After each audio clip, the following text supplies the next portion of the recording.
Şu quyudur. İndi məsələn baxanda yəqin ki, o da təkliyəcək. Bu quyu bizə hardasa evin ortasında qalır. Çünki bax bu bir belə qabaqda bizim tikili var idi. Tikili hardasa qoz ağacının dibinə qədər gedib çıxır. İndi burası onu götürdüm. Yoxdur, o hissə yoxdur. Ya belə bir abrazov mu?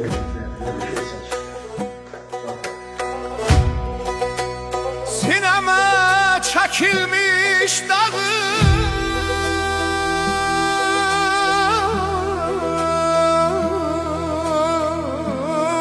doğma eli Qarabağ.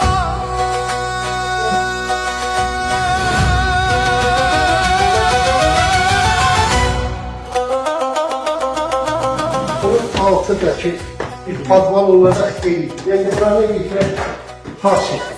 Çok maraqlanır. Güzel bir şey. Şimdi onu değil. Ama bizde o orada olur. En ilgili şey. Buradan bir kar güzeldir. Ləmilməz xan pənahımın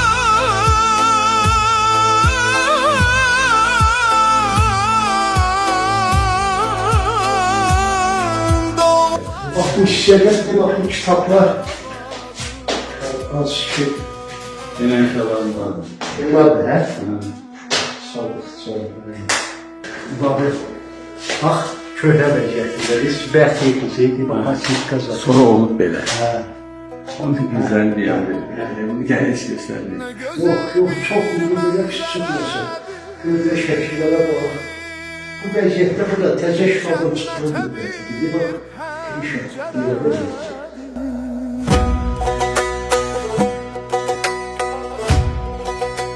Sinema çəkilmiş dağın